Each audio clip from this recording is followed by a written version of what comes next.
Magka-calorie deficit ka buong linggo, tapos isang cheat meal lang ang taba mo na agad. So ito yung 5 bagay na ginagawa ko para mabawasan yung cravings ko. Number 1, kumain sa tamang oras.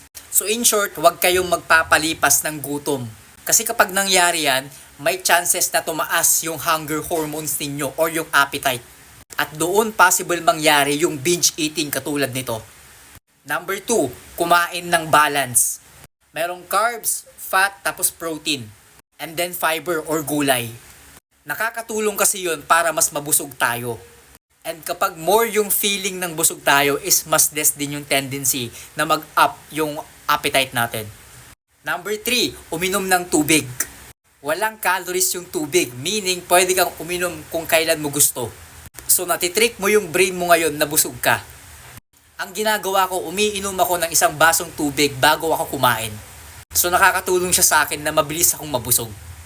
Number 4, mag-incorporate ka ng gulay. Nung nag-i-incorporate ako nito, mas mabilis akong mabusog kasi nga low in calories din siya. Number 5, matulog ka ng sapat. Kapag kulang kasi tayo sa tulog, tumataas yung appetite natin.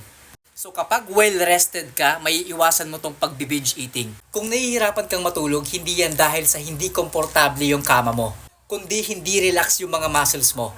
Kapag nangyari kasi yun, nahihirapan tayong mag-relax at nahihirapan tayong matulog.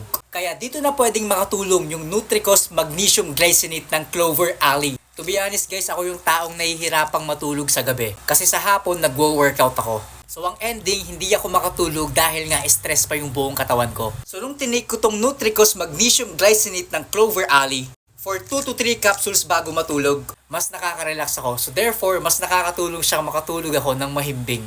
Kaya kung interested ka sa Nutricos Magnesium Glycinate ng Clover Alley, so pumunta ka sa profile ko sa may showcase, tapos nandito yung Magnesium Glycinate ng Clover Alley. I-check out mo na yan. So anyway, kung hirap na hirap ka na sa weight loss goals mo, tapos parang feeling mo wala ng pag-asa, so meron akong weight loss training program. So pindutin mo lang tong link dito sa may bio ko. Tapos panoorin mo tong 90 Days to Your Dream Body. Tapos i-follow mo yung instruction sa dulo.